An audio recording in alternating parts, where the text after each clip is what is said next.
Hi, welcome to the Digital Histories Toolbox video. I'm your host, Georgia Lee Ho. My Twitter handle is Georgia Historia, and we're here today to talk about digital history. My job is to examine how and why history is the way it is.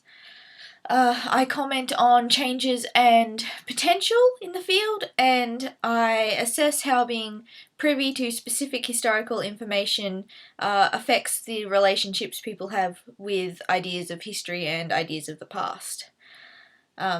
Today, though, I'm here to break down stereotyped ideas about what history and historians are and what they can do, and I'm also here to talk about digital history, obviously. Sometimes digital history is called cyber history. For the purposes of this video, we're going to stick with digital history, as cyber history tends to encompass a broader spectrum that we just don't have time to cover today. We should also note that the internet changes incredibly fast, and it's essentially a game of keeping up with the Joneses. So while this video is valid now and may be valid 12 months from now, you should be aware that there may come a point where you're using one of these databases or one of these tools and the layouts change, or the search functions change, or even the quantity or quality of information changes. And that's not entirely unusual, and it's good to be aware that while this guide is good, you should always keep your eyes out for new places to search for information, but we'll go over where to find that stuff later. So to start with, we're going to look at some of the best archives and databases for finding historical information. The best point about these online resources is that they often contain either digitized primary sources or the latest scholarly work, both of which are relevant not just to your interests but also to your academic work. So number one, JSTOR. JSTOR is an online database which provides researchers access to a large variety of documents, with the added bonus of being able to refine the material you're looking for. However, to actually use JSTOR, you need to be a member of an institution with a subscription to the database, like Griffith University. Using your library proxy, which all Griffith staff and students have, you can get almost full access to all kinds of databases. JSTOR recently overhauled their search function, so it looks pretty new and flashy, though currently it's in the beta stage, which means that it's still functioning adjacent to the original search bar until they completely switch it over. Using the new search function, you can investigate specific historical events. In this case, I'm going to search for women's history in Australia, just as a general search topic. As you can see, there's a heap of different responses to the search inquiry, but not all of them are relevant to me. I can refine my options using language options. I can also request only accessible information, as sometimes JSTOR has pages which link to other databases, which I don't necessarily have access to. My favourite function, though, is this new interactive graph. It gives you a visual display of peaks in publication dates, and not only allows you to refine your search to a specific time frame, but it also provides you with the information to consider how and why there are such significant peaks in research. Now that we have a few relevant articles, we can download them as PDFs. You simply save these to a USB or computer, and no matter if you're using a Mac or a PC, you can open these and read through them. Also, if you use cloud storage or download them through email, you can access these articles on your iPads, tablets, smartphones, and probably iPods, but I can't confirm that because I broke mine. There's also Taylor and Francis Online, a database with up-to-date journal articles and a fairly impressive back catalogue of publications by both Taylor and Francis and Routledge. It has similarly high search functions to JSTOR, though arguably less interactive, possibly more powerful because of the very useful and accurate citation search. Again, these articles are available as PDFs, and I tend to like the layout of the articles from Taylor and Francis digital articles better because you've got a nice specific cover page. Alright, so we've looked at two of the best databases for finding scholarly journal articles, which, as you know, are really relevant to academic work. Next, we have some places to find primary data. Many of these sites are actually more accessible than the previous two databases. However, the upcoming tools for historical research are just as efficient as the previous tools, and you'll also be able to save and record information 90% of the time. So first up we have Trove.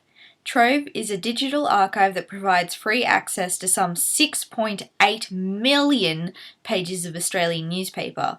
And on top of that, it also has collections of photographs, statistics, books, journals, and brochures.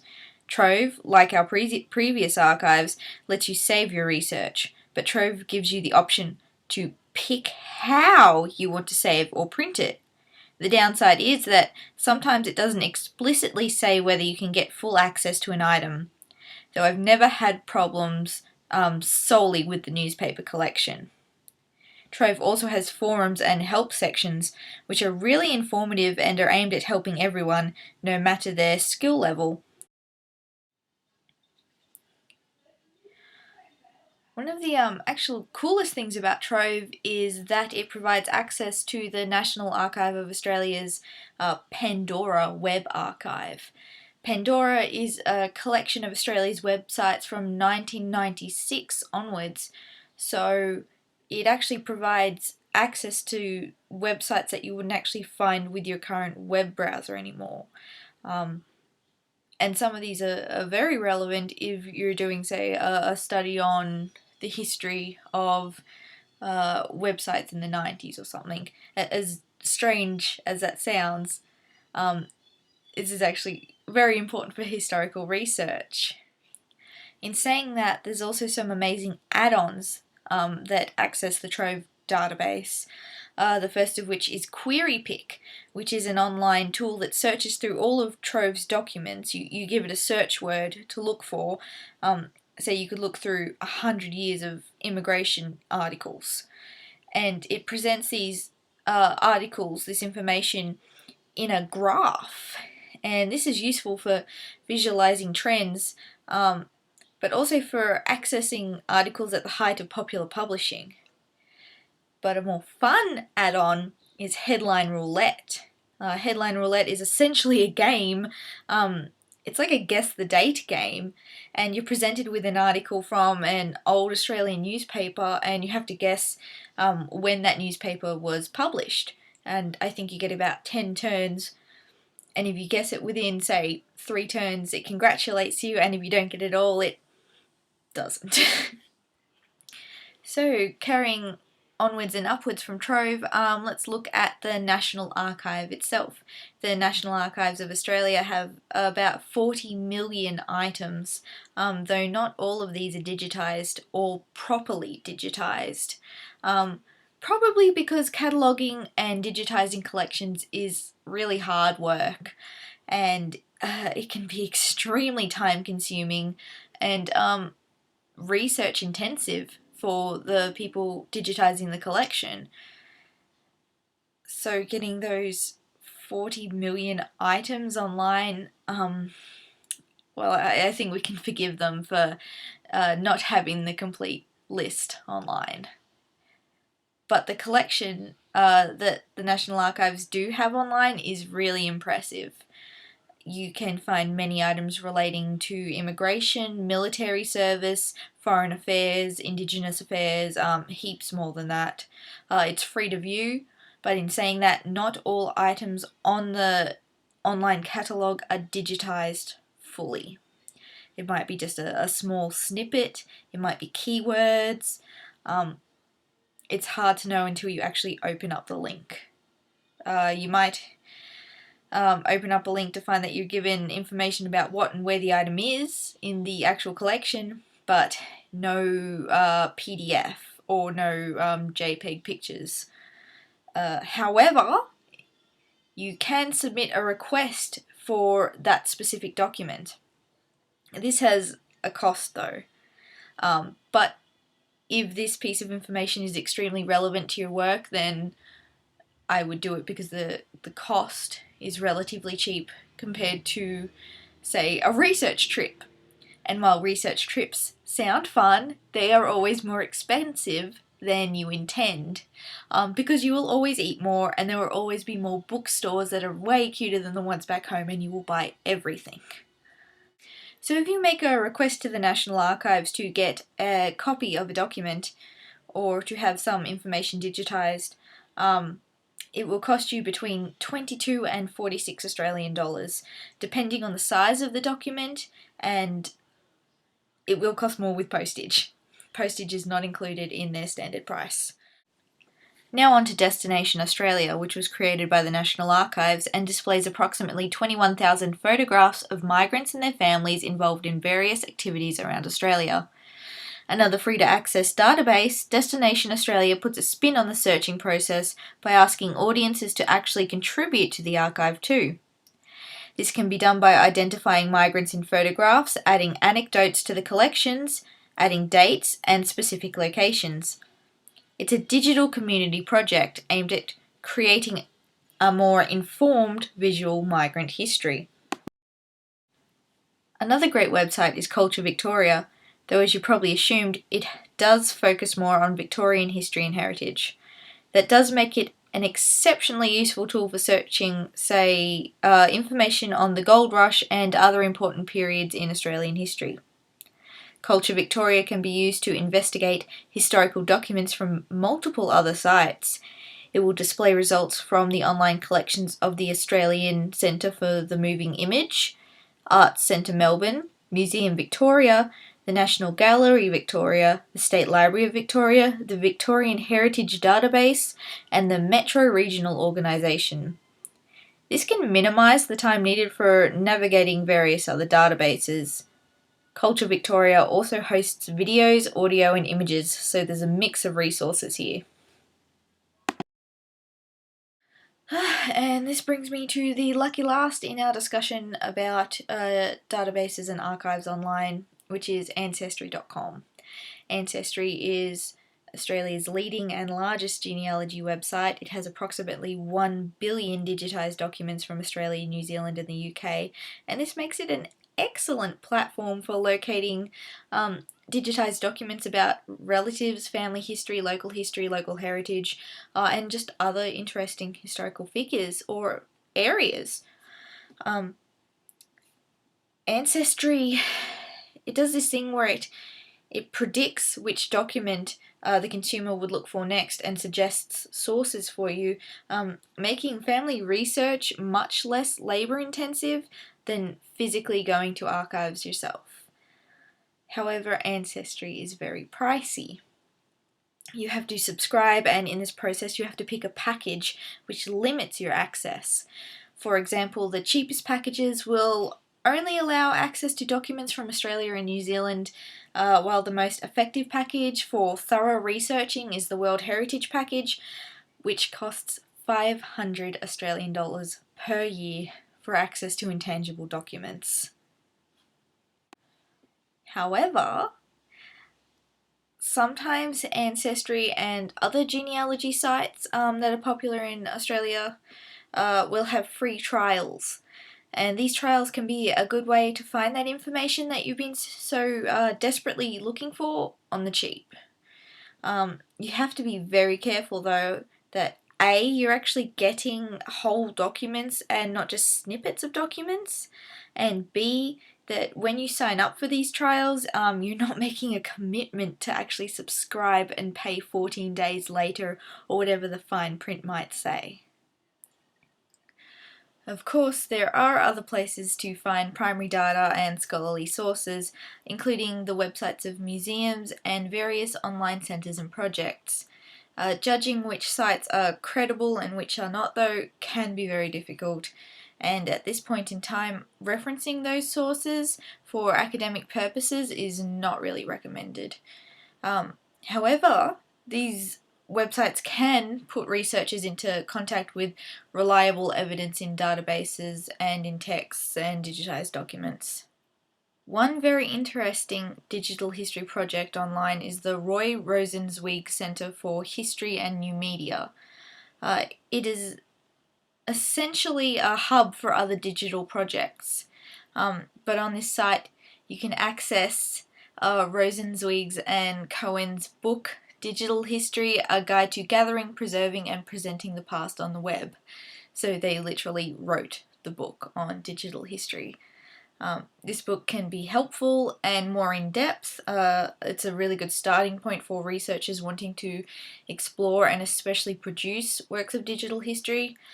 It is from 2006 though, so technology has progressed a lot since then, and while the information is informative and important, you have to read it knowing that you have to apply it to newer technology.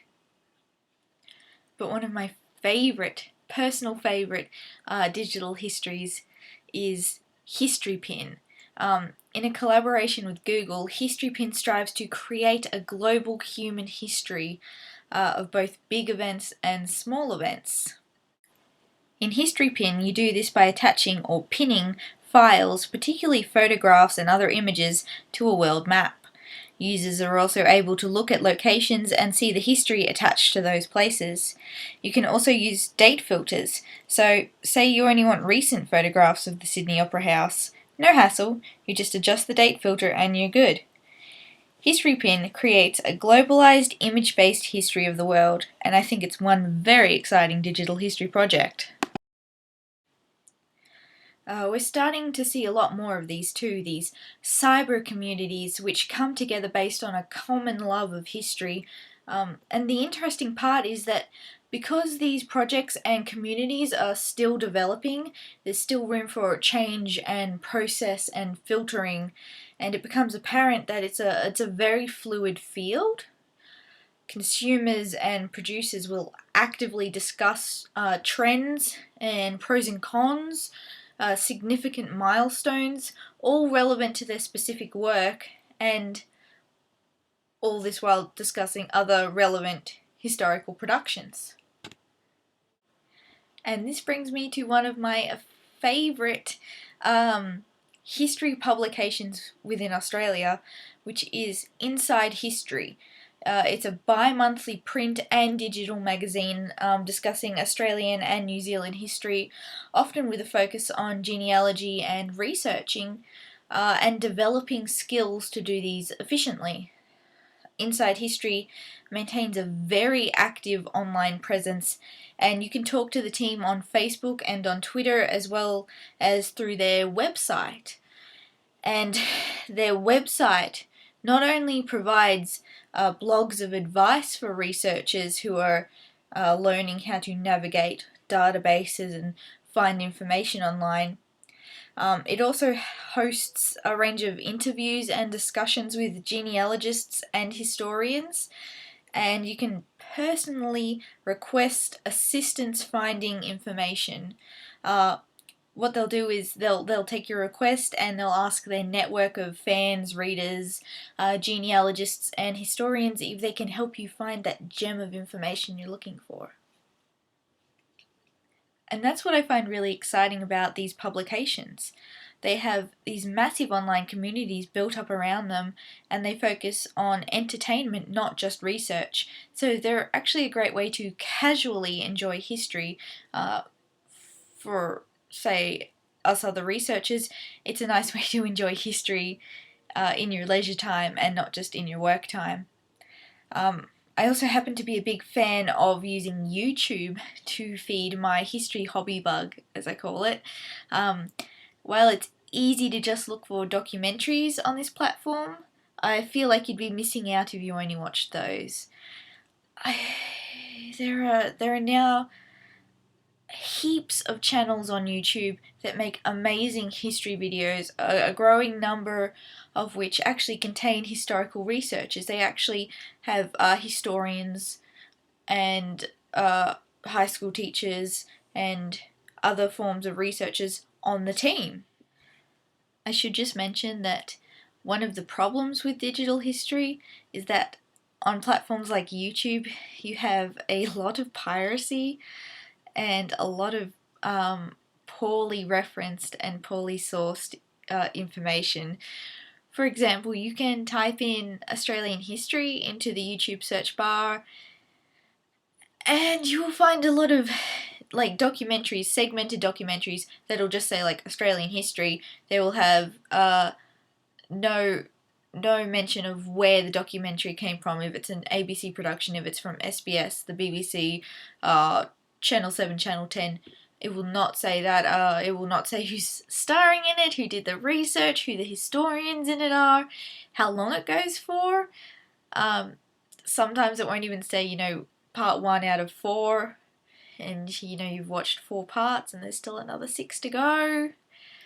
It's just really poorly done, and some of the amateur videos made, while the quality is improving, you have to be careful what you're looking for, because sometimes you don't really find historical works, you just find racist rants, and that is one of the biggest downsides to history online, that sometimes very cruel and very bigoted people feel the need to share their hatred with the world when they really should have just kept their mouth shut. But let's get back to the actual brilliant part about YouTube, which is some of these amazing channels. Some of the channels I've found that focus on historical content and the past that you will particularly enjoy are... Well, to start with, we've got the Queensland Museum Network, which has videos on historical exhibitions and preservation. Museum Victoria, which also features videos on museum change and artefact management. Then there's TED Talks, which are actually on a variety of amazing topics, but you can find some pretty cool history videos here.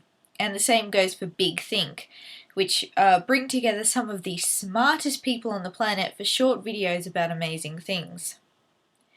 Then you've got the absolutely amazing Crash Course, produced by author John Green and a team of researchers and writers. Currently there's 2 series, Crash Course World History, where we travel through some of the most important time periods in the past, and Crash Course US History, equally as entertaining and informative. Crash Course mashes together history and pop culture and animation and news to create really unique, informed videos.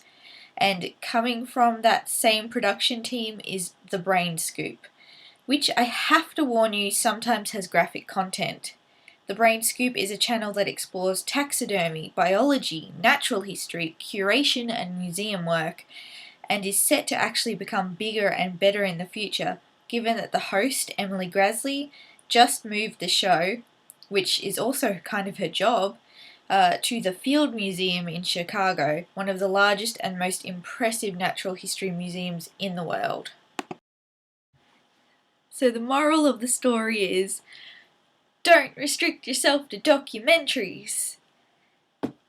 And now that I've got through a number of these amazing places to find digital history online, to find historical resources, to find information, it's time to look at the next part of this video, which is about creating, sharing, and storing all that information now that you've got it.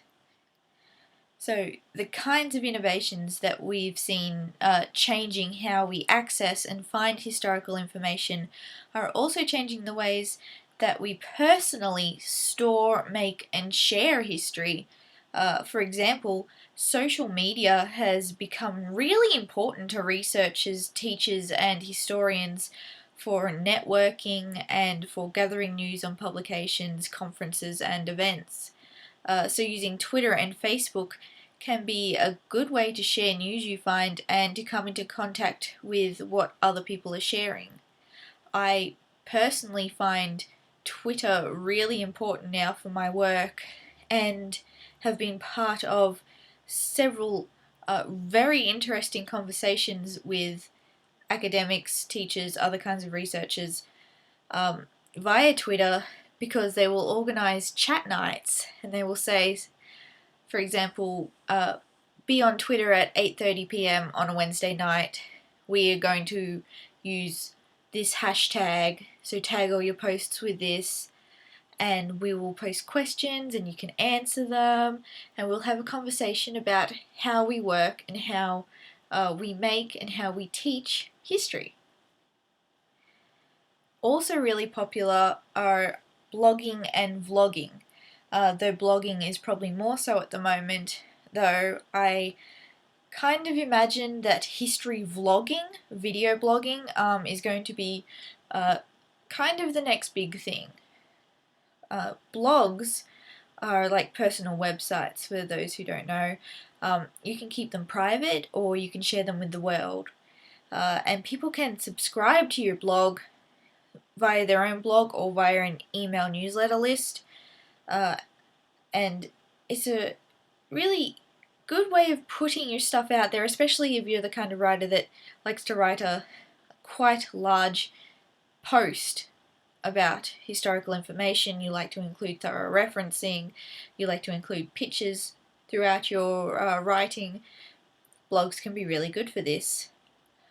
Vlogging is similar, but you do it in a video, a bit like this, but usually under the 10-minute mark. You're probably getting bored of me. Some of the biggest blog hosts, that is the platform that you use to make your blog, are WordPress, Blogger, and Tumblr. You can Google these sites and find comparison lists to see which suits you best. They're all very functional. Most of them are free to a certain point if you want to use vast amounts of pictures. Some of them will make you pay. This is mostly Blogger and WordPress. Tumblr doesn't make you pay for anything. I'm inclined to say that perhaps WordPress and Blogger are better for long and wordy blogs, which Tumblr, which is very fast-paced and uncensored kind of place, is better if you're circulating lots of pictures, short pieces, animation, video, or news. For example, if you're the kind of person who likes to find news articles on archaeology and history and stuff like that and share it with others, having a Tumblr is a good way to do that. And you can tag a lot of these posts, both on WordPress and Blogger and on Tumblr. And in particularly Tumblr, you can track tags, so you can track how many new posts are happening, what new posts are happening. It can be very efficient for that. Blogs can be a really fun way to write or talk about the past, and not in a strictly academic manner, though there are academics who use blogs and also retired academics who still feel like writing but don't feel like working on a book. Blogs are something that you're not strictly going to publish or have marked, but it's out there and it's, being shared with people. The difficulty with blogs is that sometimes people won't like what you have to say. You may even be trolled at some point. Trolling being, of course, sort of online abuse. Report these people. Don't believe them and don't waste your precious time on them. People like that are toxic in real life and in digital life, and nobody has to take that. And sometimes you will find blogs that are essentially full of bull. I've seen some real shockers. There are some which are very innocent, but are just very poorly executed. Low levels of consistency or clarity or research or literacy skills. Others are downright racist, sexist, ageist, elitist, and more. Stuff like that is disheartening, and it feeds arguments about the inability, at least at this point in our lives, for all history online to be proper or authentic history, to be on the thoroughly researched and peer reviewed and edited level that a lot of academic publishing is on. It also makes you critically aware that even though this is amazing fun sometimes, it kind of feels like you have a responsibility as a lover and researcher of history to do your work some justice. Be kind, reference properly, link back to other people's work, especially if they inspire your posts or you're feeding off their discussions. I've been called a bit too optimistic in my love of digital history, but I tend to feel that the quality improves when people care and respectfully critique what they're doing. And I know that the issues with digital history won't go away overnight. All I can say about that is I'm sure that this isn't the first time a revolution in how we discuss and record our world has caused conundrums. So even if you're not planning on becoming social media savvy or running a blog or a vlog or talking to online history communities or even spending hours on Trove looking at awesome Australian newspapers, the internet can be important for protecting and storing and saving your precious hard work, your precious research. So in terms of saving and preserving your work, I find that clouds and note-taking apps and similar programs like that are excellent at saving your hard work. Especially if you're like me and you work between several places and you lose USBs really easily and it's a hassle to carry around discs these days. Some of these note-taking apps like Evernote are these amazing programs where you can write down information, notes, attach pictures, set locations, and even make specific folders or notebooks of your information. And it's all saved in a cloud run by Evernote so that you can, one, access information from any device with Evernote loaded on it. For example, I can get Evernote on my phone, even though I primarily use it on the computer. And two, you can take notes on the run. So I just said I can use it on my phone. If I'm at a conference or something and I really want to take down a note, I can do that on my phone, and I know it's stored, so should anything happen, I have that information. So I found it particularly useful to use programs like this and clouds, and as of yet I haven't had to pay for any of these services. You can if you want to, and lots of them offer that as an option. You'll receive more space to store information on your cloud, but it's really not a requirement, and you get quite a significant amount of room. And at the end of the day, you can always convert the information you've got on there, say older files, to PDFs and store them on your computer or an external hard drive, or print them and stick them in a folder in a binder. Done. So it's manageable. If you don't want to technically write, but you want somewhere to save all of your articles, documents, and pictures, there's other clouds available that do great jobs. There are currently heaps of clouds around that you can use. Apple has clouds. I'm fairly sure Microsoft has clouds. Google. I personally use Dropbox at the moment because my other HDR colleagues do, and this is so that we can share files amongst each other. We have shared folders where there is mutual information in these folders that we can exchange. And Dropbox is also another free one, so that's a big incentive.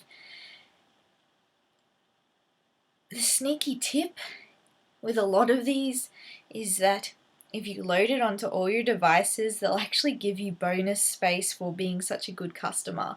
Not that you have to pay, but the fact that you are taking the time to download this program onto like your computer and your tablet and your phone or your iPod, they want to reward you for it, so they will give you space.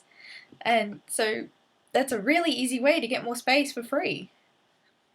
Then there's a whole range of other apps, like apps specifically designed so you can make notes and highlight and scribble over PDFs without having to actually print them.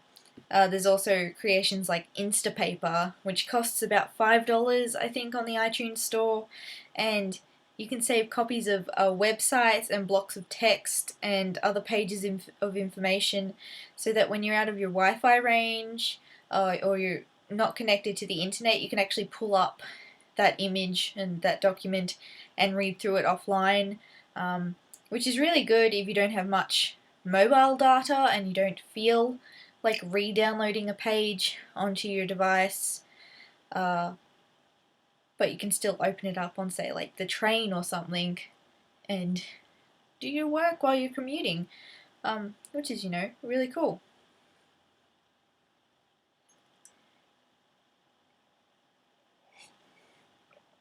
Alright, so I hope that this inspired you to rethink the way you use, consume, and record historical information, that maybe the seemingly endless possibilities of history online are a little less scary and a little more enticing. Maybe that you've got some good new ideas swimming in your head about how you're going to write an assignment, or how you're going to look at an assignment, or where you're going to go online to find out how other people carried out certain historical projects. So the things I've talked about today are just a few of the many multifarious ways of accessing history online. So I leave you with this.